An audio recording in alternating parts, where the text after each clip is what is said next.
I'll be doing the tech stuff.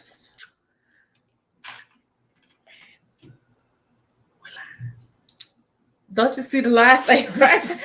Oh, I'm going to have to get you a different intro because this ain't working for me. Hey, y'all. Welcome in. Yes. In, please say hello.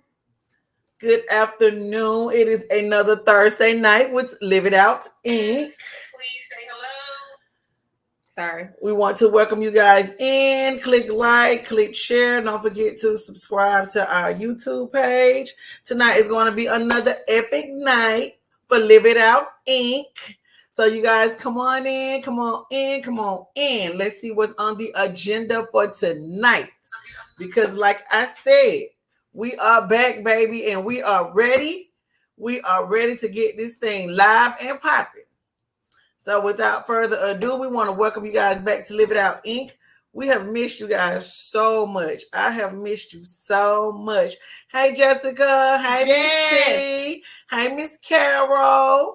How you guys doing? Yes, the anniversary is coming up. Somebody really follow Live It Out Inc. for real. That's why I didn't share it on all the platforms. I wanted to see who really rock with us, and y'all actually, it's only live on Live It Out. So I know y'all follow Live It Out. Thank you.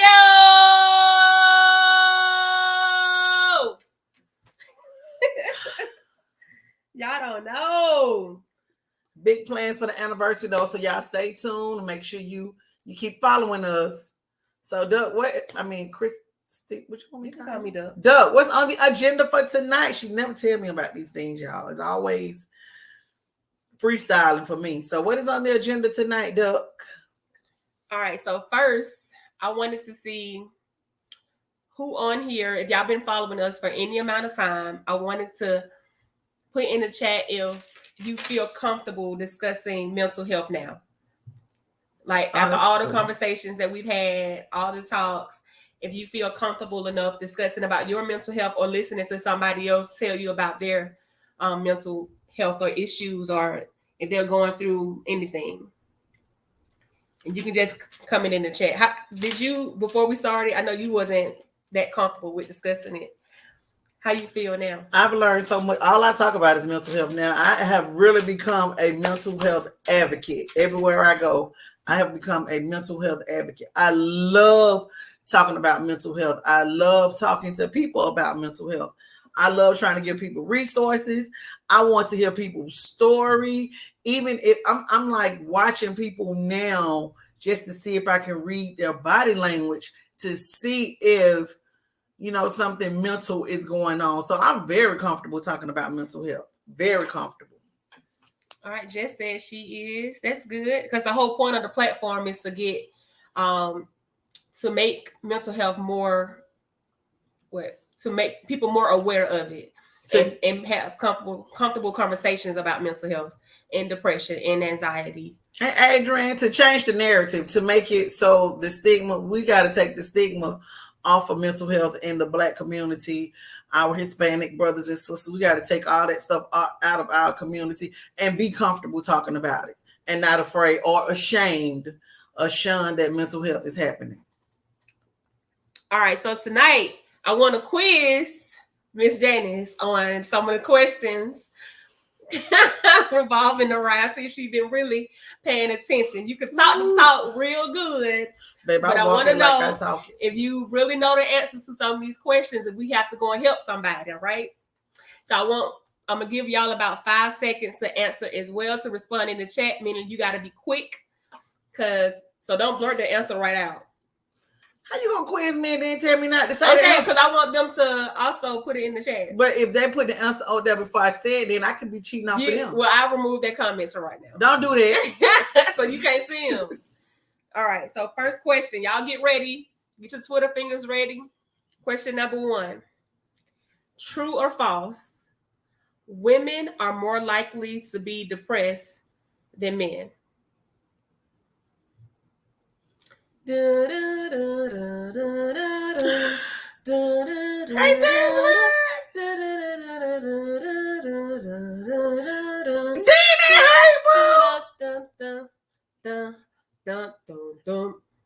Dina says it's true. Jessica says it's true. Adrian says it's true. What you say? What say ye? Openly, women. But overall, I would probably say, is it men? This is a strong truth. Women are actually twice likely as men to have had a depressive episode. So you get a partial point. Question number 2. Can depression cause hallucinations? Can depression cause hallucinations? Miss Tanya. Hey, boo. Put your answers in the chat too, Miss Tanya, over here on Instagram. Can depression cause hallucinations? Just from personal experience, I know the answer to this. And I'll let you answer. Bump, ba-dum, bump, bump, bump, bump, boom. All right. Your answer. Yes. Yes. Yes, depression will make you have you seeing stuff and thinking stuff that's just not there. It'll definitely have you feeling like nobody loves you, that nobody cares for you, that you'll never be nothing in life. It'll have you seeing things that's not there. These bracelets, man. Girl. Because it's going to mess with their ears on the sound when I go back and listen. Okay, so question number 3. Do your genes play a role in you having depression? Can it be hereditary? Oh, I read that somewhere. Can depression be genetic? Deanie on it, doggone it. That's what I'm talking about, niece. Can depression be hereditary? Can your genes play a role? Hey, baby! All right, you can go. Yes. You forgot the question? Can depression be hereditary? Like, can your genes play a factor in you being depressed? Yes. Yes. It can run in the family. It's true. Come in a little bit to the camera. Okay. Number 4. It's only 5 questions. So number 4. What age group has the highest depression rate? Ages 18 to 29, 30 to 44, 45 to 64, or 65 and older?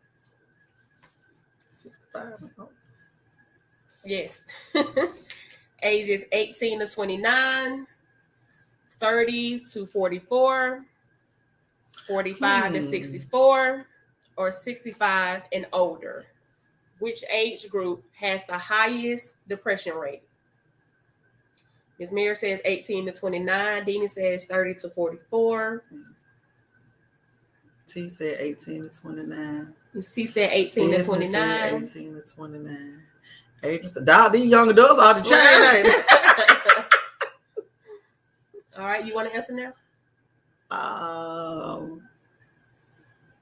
I'm not sure. 30 to 44. I got my reasons for feeling like that. Okay, I'm gonna give the answer, then we'll discuss it. Okay, so most people say 18 to 29.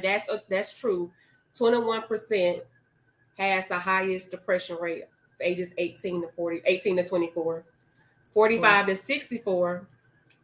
45 to 64 comes in second with 18.4%, and 65 and over 18.4%, and then coming in last are the young adults 30 to 44.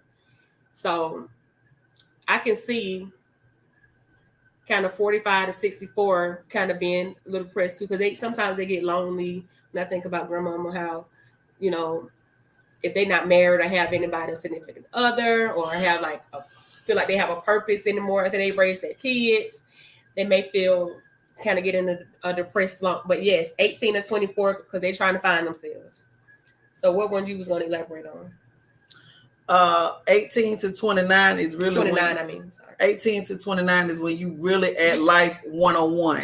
This was said, hold on. Yes, we be tired. That's so true. Yeah, but 18 to 29, I can't remember I was living my best life, like really trying to figure life out, but life was not so overwhelming for me between 18 and 29. I guess because I hadn't really suffered any losses. Life was good. My 20s, I call them my roaring 20s. those were some of my best days.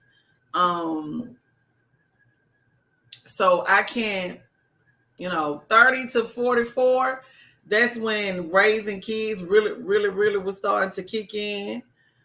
And things were different. You're right, Danny. Things were different back then in my 20s. Like I said, I was not stressed. I was not crushed for money. I can't remember like my 20s was good. My 20s was fun. They were good. I think when I really tried to be an adult, when I did come to the fact that, hey, you're really an adult, you need to start making some changes in your life. Times kind of got kind of tough. Still not depressed. I don't think I got depressed. What was the second one? 30 to 44? No, the second one, 30 to 44? Nope. I'm talking about the ages. So the age group, yeah. But that wasn't, I'm around in them late 30s going into them 40s. I kind of started tripping, but yeah, that's a lot. And then when you get to the age where you got the empty nest syndrome, when your kids move out, say you're not married, or if you are married, and then both y'all parents get sick, and you're trying to take care of sick parents, you're trying to worry about them adult children, then you still trying to, make sure you're healthy and safe and keep thriving, financial stability and retirement and all this stuff. All these other stuff start weighing on you in those 40s. So you really start to really think. Yeah, times, I see a lot of people saying times were different then. Like now, you almost got to have 2 jobs. It's stressful enough to have one job and try to take care of a family. You got to work nowadays. Everything is expensive. I was telling you yesterday, 1-bedroom apartments are $1,700 just for a decent apartment. But that's us looking at it from a single woman's perspective. If it was the American dream, the life that everybody we can throw that away. Can throw that away. Two family income, a 2-family income where everybody where you don't have to work as hard and you got a support system or you got somebody to help you, but you just out here doing it on your own. It is extremely hard. It's hard for two. When you got two people because that 2 people and most likely they have a family that they're raising, some kids. It's hard. Then with the school system and life itself. Well, yeah, now you're talking about now it's almost it's a whole different time. It's definitely a different time. The time has definitely changed before our very eyes, even right now. So you passed the test. You got a 90%. Thank you, Christine. You got a 90%. All right. So you posted something on your page. Look like the best. Save all the money we can. And not be fighting, trying to kill each other. Right. Then that's another thing that, people that are fearful for their sons that they have boys, they become depressed, just not knowing what can happen to them when they walk out the door. It's a lot of dynamics that go into. That's true too, Dave. I can agree with you on that too. That's true too. Yeah. You can read what he said. He said, I say that 18 to 29, because after graduation, you stop doing this routine that you had 16 years. And now you have to decide what's next. And if you're not prepared, you can definitely fall into a depressive state. Yeah. And then later in your 20s, feeling like a failure if your plan did not work. That's what we were talking about last week. We was talking about, well, you have this plan about this, what I want to be. I want to do this when I grow up, and it don't work like that. Then, you have no coping skills. But what were you saying, Doug? When? I posted something. Oh, you ready to get to that real quick, huh? So you posted toughen TF up. Toughen up. Toughen the F up. So what was the rhyme and reason behind you posting that? I want to know what was the thought process before we get into I want to debate this.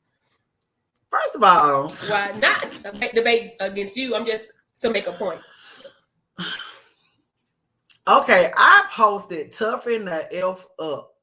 People motivate themselves in different ways. Like some people would say, I got this. I know I can do this. They like a little engine that could. I think I can. I think I can. I know I can.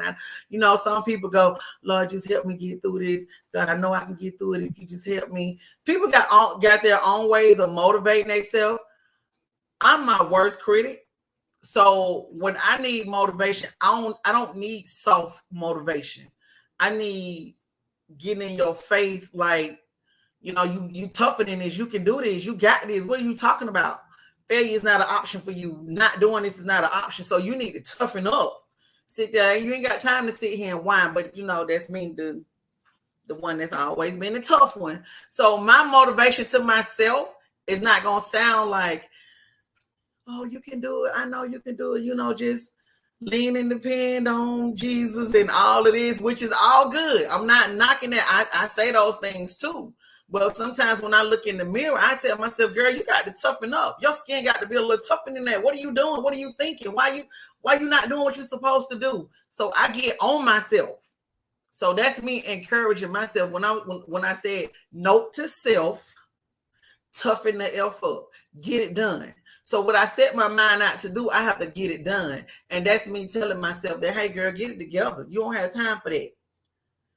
I need, sometimes I have to just that's what I'm talking about.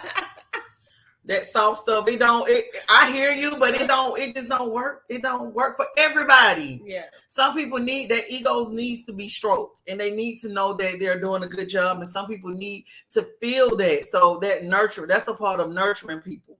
So, but with me, you got to get in the paint with me. Cause I'm not just easy like that. Cause I dismiss a passive person real quick. Okay, so that makes sense. Because I didn't want it to be like sound like you said so passive. Like not you, because you wasn't on Live It Out platform. I'm just saying because some people they are very sensitive, and if you tell them, some people you could tell them to toughen up, man up, and they just fall to pieces. Like I'm doing the best that I can. Not that you put one foot in front of the other. You are trying, but the way that you explained it for you, yes, you need that aggressiveness. That like Desmond say that what he called it, that soft stuff. Don't work for him. Get your stuff and let's go. Let's get it.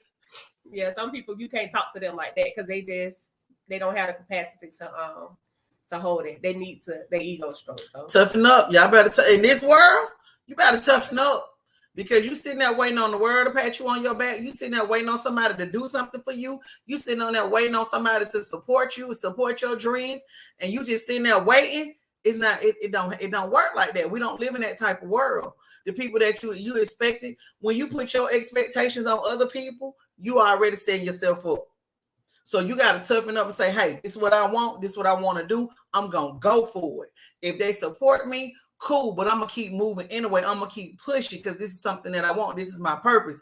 This is my passion. This is what I want to do. So if that's in you, and if God has given it to you, whatever it is, your house, your job, your book, your business, your ministry, whatever it is, if you know that it's been given to you by God, if God has put his seal of approval on it, then you cannot be sitting around here worrying about what somebody's saying, worrying if somebody gonna show up to your events, worrying if somebody gonna support you, worrying if somebody gonna log on to the podcast. Cause my little 8 friends, I told y'all I stopped by Racetrack and get y'all some treats and stuff, but you can't be worrying about that stuff. You got to keep going with what you know that you're supposed to be doing, and it'll fall in place. You'll reach exactly who you need to reach. So stop worrying about what people saying and what they think. If they're not investing, if they're not supporting, inspiring, motivating, and the person that's going to give you the constructive criticism, it's going to come from a place of love, and it won't hurt. So, and then you can't be afraid to take the criticism. You can't be so soft or too hard that you don't want to hear nobody. And you can't be soft that when somebody check you, that you can't take it. So you got to toughen up. Look at this, showing up to your events. Okay, so I've had a few events. You can advertise, promote, ask people to come. I've had a lot of stuff that, like, I would go all out. I don't do nothing halfway. And sometimes, every time it's never been like no more than 20 or 30 people. Sometimes it wasn't even that many people. And I remember one of my board members, he was like, maybe next time you should, just take it down, probably not do so much, da da da da da. I was like, I don't know how not to do that. Like, if they gonna come or not, but I'm not gonna, if I want to celebrate what I'm doing, I'm gonna do it to the best. It's gonna be right. So if people come, they come. If they miss it, they just missed it. I'm not worried about them. I'm celebrating with my accomplishments. Or if I'm trying to help somebody, the opportunity is there for them. But if they don't show up, that's on them. But I'm not going to downplay myself. I've done that a lot already. So I'm not going to keep doing it. So they'll hop on once they see you being successful. People usually don't come along until you've reached a point of success. And then you be like, where you been the whole time? Like, doing the little stuff. Yeah. So I always watch people that's been there, like y'all right here, that's been coming on faithfully every week, all for the past 2 years. Jessica, Miss Tanya, everybody that's on here right now that's been faithful, like I remember that. So when the time comes, I can be like, this who was with me. I don't know nobody else. Everybody want to take the credit for it once you made it. You know what I'm saying? So I agree with you. Okay, I thought you would. I just wanted to. My niece. That's right, Danny. That's right. I just didn't want to be insensitive to people who they don't have that thick skin. It takes them a process to get to that tough part. Oh, the Saints came for me. I was like, oh, Miss Janice. That was just because of you could have said it different. No, I couldn't. No, I couldn't. That's me compromising what I want to say. No, but you could have just said something. No, why cursing got to be? First of all, if you knew anything, that post has been out there. I just copied it from somebody. I know that you didn't write that. Type the words. I'm just saying, I copied the post. Why does cursing make people listen to you? Because had you just said toughen up, it probably would have just got scrolled by. So that's not me. That's not on me. That's on me. Yeah. That right. You had to say it with your chest. Let's get your chest out. Told y'all, keep letting people think they can say what they want to say to you and do what they want to do to you. Y'all better toughen up for real. Y'all better listen to me. I'm telling you, toughen the F up. Trust me, you can get some things done. And if you got to toughen up on yourself, get it done. Next. Any more motivational moments you need to I have a whole bunch of motivational moments. You get tired of taking losses. You can't keep taking losses. We talked about that last week. You got to get tired of taking all them losses for people. When you've been there for people, when you, again, compromising who you are just to satisfy other people or doing something you really don't want to do because you're trying to be in support of somebody else and that's not really who you are, and you end up feeling a certain kind of way. Stop taking all these unnecessary losses. I refuse. I'm not taking no more losses on nobody else's behalf. If it ain't for me, I take my own loss, but I'm not finna be out there taking losses for nobody else. Toughen up means I can tell you no, I'm not doing that. I can't do that. I'm not available. Yeah, so don't say maybe when you mean no. Yeah, maybe is let really, your no be no, your yes be yes. Yeah, maybe be like, let me be the last person. That's me. I swear to God. That's me. Don't ask me first. Don't ask me first. Try to work it out and ask everybody else. And moving on, Doug, because I can stay there, but we're gonna move on. All right, so we're really almost finished. So let's talk about why do we treat people with a visible mental illness different than we would say like a cancer patient? Why we show more compassion to that person that, and I'm just using cancer because it's so many different kinds of cancer and people know more about cancer, but we kind of, when it's somebody that we know they have a mental illness, we kind of like don't want to deal with that. Or we may call them, how we call some people crazy. We just don't want to, we don't want to know the drama. We want to know the story, but we won't, I don't really want to deal with that. We don't show as much compassion with people that have mental issues as we do people that have a cancer or another kind of debilitating disease. Okay, and I got something else too for y'all. Right before we go, don't leave. I'm telling you, I got something. This is gonna be hot. Coming in hot. But anyway, I think because it's so many entities to mental illness. Say, for instance, the man that's, if y'all been watching the news, he's standing in the front of the yard with a machete. He just out there swinging a machete in the front of the yard. Number one, that's not his house. He says some people tricked him, took his money, and he's not leaving that house. He's going to stay there. So they're trying to figure out how to handle him without rabbling him, because he already standing out there with a machete. So they trying to go through the whole process. The neighbors are scared. They won't let their kids walk down the street. Go back and look it up on the news. They won't let their kids go down the street. They're scared to walk by the house because he's standing out there just swinging a machete. And he's saying he's an angel of the Lord. That's what he's telling them. This is on the news. Now, just last night, a mother called the SWAT team in South Fulton on her mentally ill son. Just so happened the police that pulled up was a preacher. He had some experience dealing with mental ill people. So, and he was a hostage negotiator. So he was a negotiator. So he just so happened to get the call. So when he got there, he didn't even go in. He called for the SWAT team to come in. Because again, he found out that he was dealing with somebody who was mentally ill. So when the SWAT team went in, go back and look at it on the news, and this was just yesterday. They went in, guns drawn and everything. They had the gun pointed on him, and they kept telling him, we're not here to hurt you. We don't want to hurt you. We just want to see what's wrong with you. What are you thinking about? What are you trying to do? So between the SWAT team and the preacher police officer that was on the phone with him, talking to him the whole time, trying to talk him down for 4 hours. 4 hours. They showed some compassion to him till they talked him down and he gave up the gun or whatever he had. The mother was standing down the street. They took everybody out of the house. The mother was standing down the street. She wrote a thank you letter to the police officer saying, thank y'all so much for showing so much compassion to my mentally ill son and not killing him. Right. So, that it turned out good for them. So when you talk about mental illness and some people, when you say they don't want to deal with somebody that's really, really mentally ill, we say, oh, he just throw it off a little bit. He ain't all there. The elevator don't go all the way up. They stuck, whatever names we call them.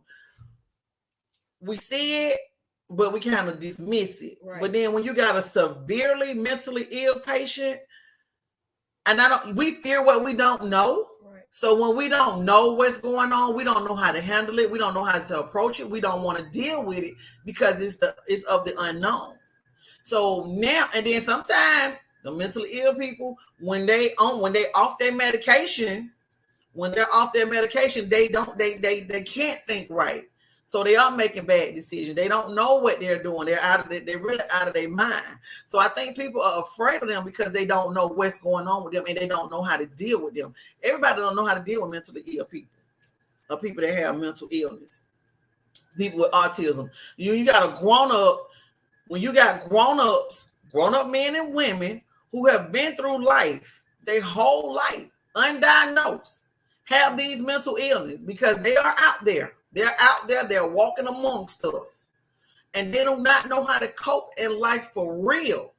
So when they're faced with it, when the least thing about their day is thrown off, the least thing about them can throw their whole day off, their whole mood, a mentally ill person. They can walk down the wrong street and it mess them up for the whole day. You can say the wrong phrase to them and it'll throw them off for the whole day. So you just don't never know what you're dealing with.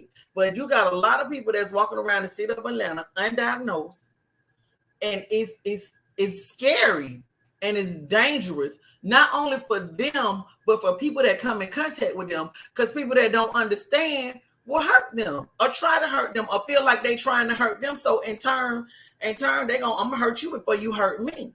When all it is that this person is out their meds or they having an episode. So it's scary out here dealing with the mental illness. And that's why we have to educate ourselves. Right. We have to find out as much information as we can, even as kids, because you got undiagnosed teenagers walking around here with mental illness. Young kids walking around here. And some of them are wrongly diagnosed and mismedicated, like you said, Kenya, and that can cause a problem within itself. The medicine can cause a problem within itself. So we can't fear what we don't know. We need to find out, especially if we're dealing with somebody with a mental illness that's in our family or in our circle, or somebody that's in our village or close to us, or that we know. We got to find out the information. We got to educate ourselves and see how we can better support that person, or see how we can better support the people that's taking care of that person.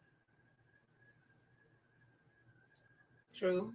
And yep, it comes to the fact that they can't afford the medication. That's some stuff that they're working on. But like we said, mental illness, mental health just came trending maybe a couple of years ago. Mm-hmm. So mental health ain't always had this attention. The spotlight has not always been on mental health like that. They've been doing what they want to do to these mental health people, even the ones that's incarcerated.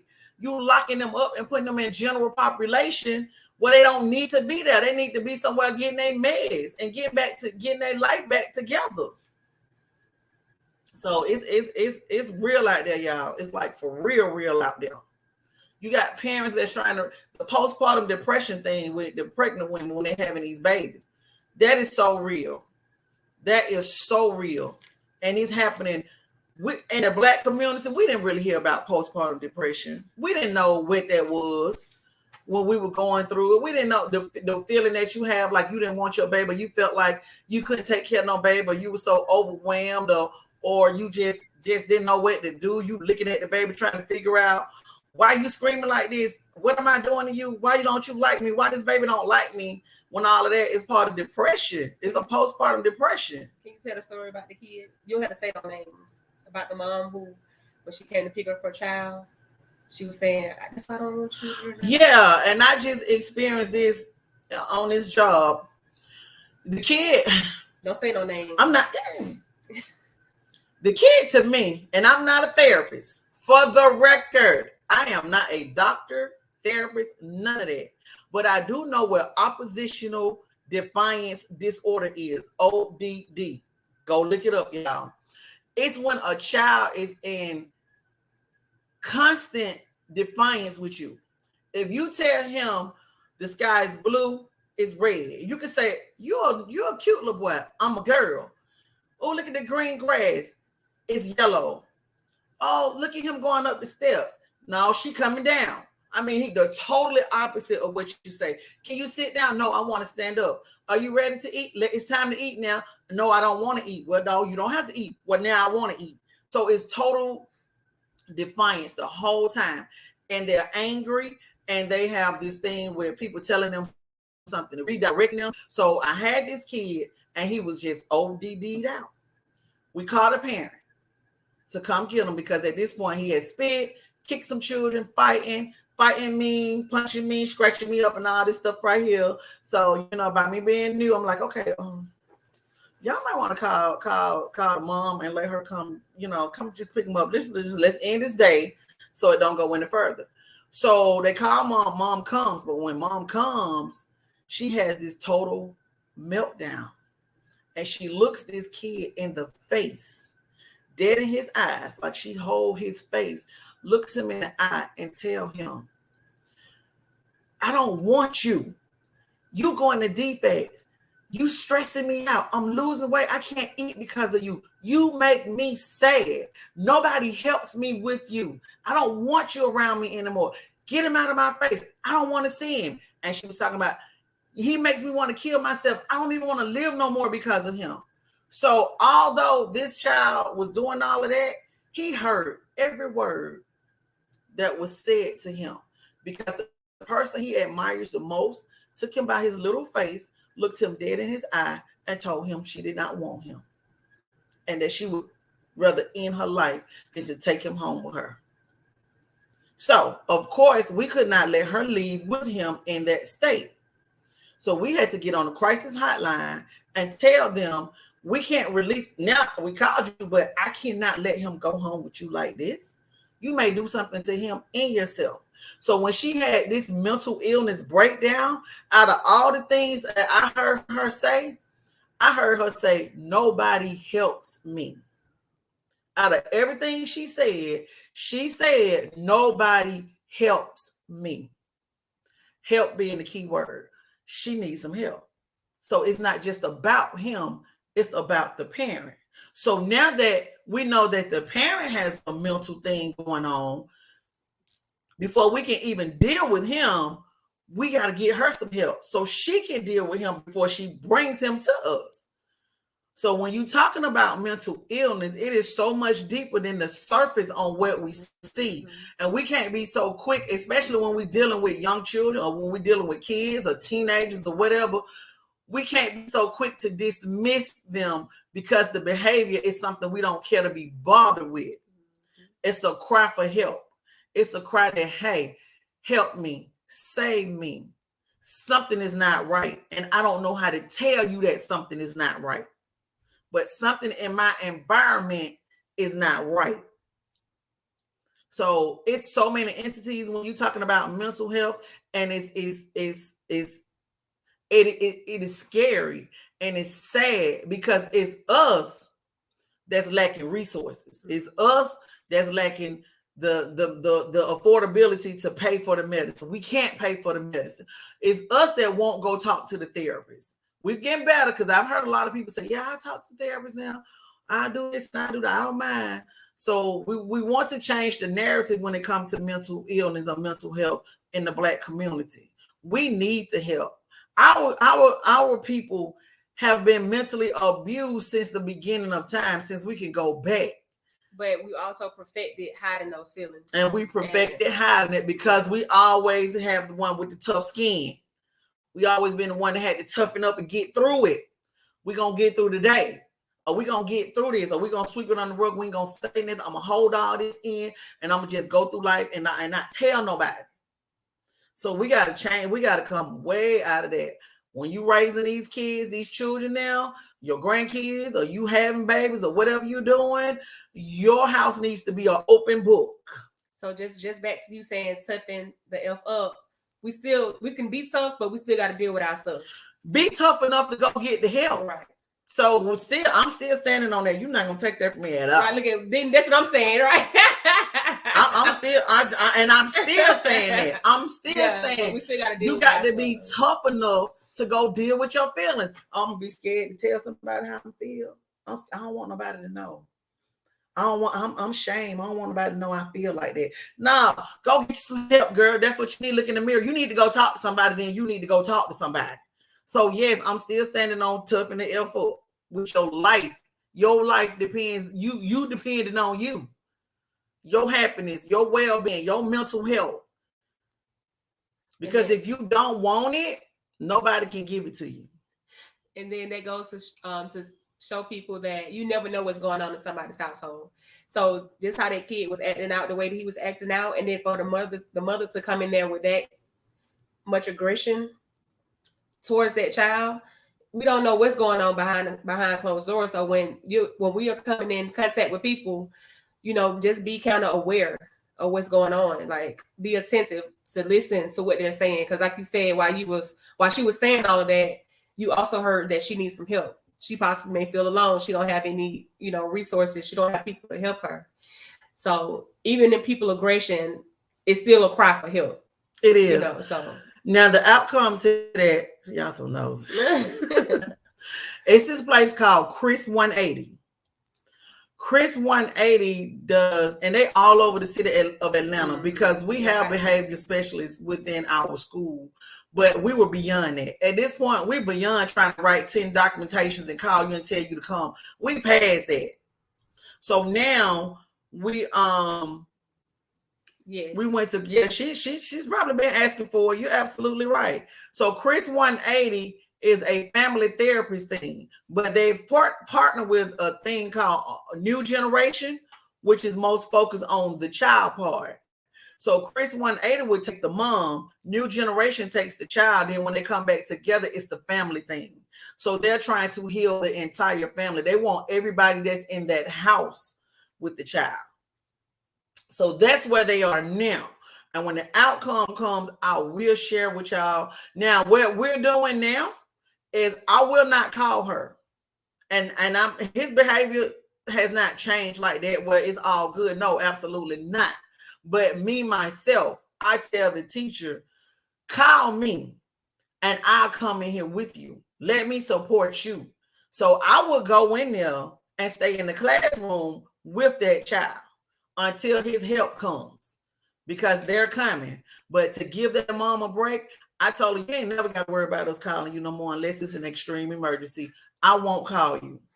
I'm going to give you a break. You need a break, girl. So I'm going to give you a break. So that's what we're doing on our behalf to try to help mom cope with what she's dealing with. As long as she stays true to the program and she follow through, then I'm going to support her 100%. Now, what I will not do is continue to bring these children to my home, because now I have a grandbaby. Now, I will usually bring them to my house and try to get to know them a little better. That's how I got my boy Zach. If y'all know Zachariah, that's how I got him. My godson, he's my godson today. So Z-boy? Yeah, Z-boy. But it takes a village. It does. It takes, and I'm glad that y'all didn't just, that they didn't try to just take the child away from her because she was going through some mental issues. Because, you know, it could have went a different way. Definitely. Yeah.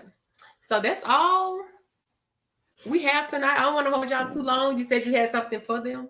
Thank y'all so much for watching. Please like the video. Yes, please share like it. and share. Live it out, baby. We're giving y'all some good information. Yes, but we're going to say this is for next week. We're going to do the Dave Chappelle thing.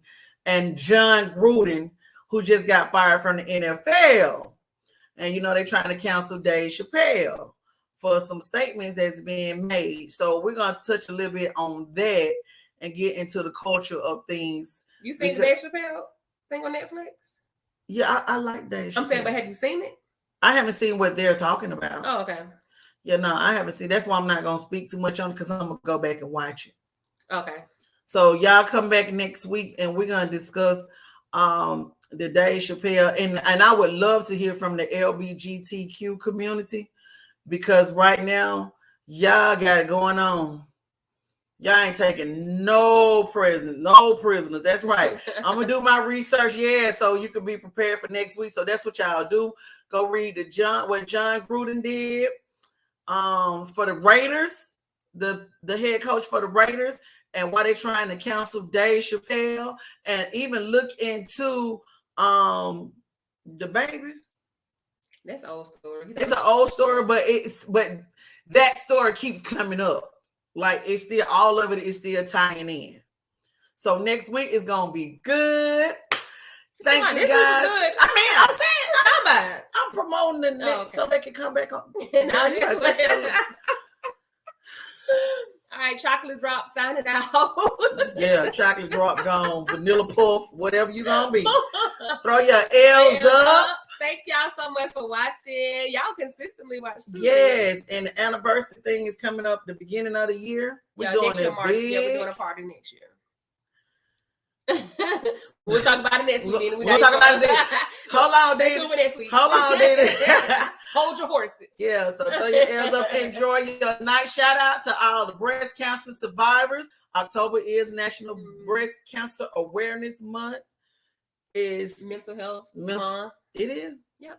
No, October. Yeah. Okay, and it's mental health. I didn't know it was this way. October is National Mental Health Month. Is something. You don't stop searching. Like, just I'm trying to remember everything. You should have had some notes down. I know, right? I'm just freestyling today. Domestic violence. Those are Purple Hearts. So the Purple Hearts for domestic violence, the pink ribbons for breast cancer. What's the thing for mental health? Mental health awareness. But thank y'all so much for watching. We love y'all. Thank you. Love you guys. See you next week. Mwah.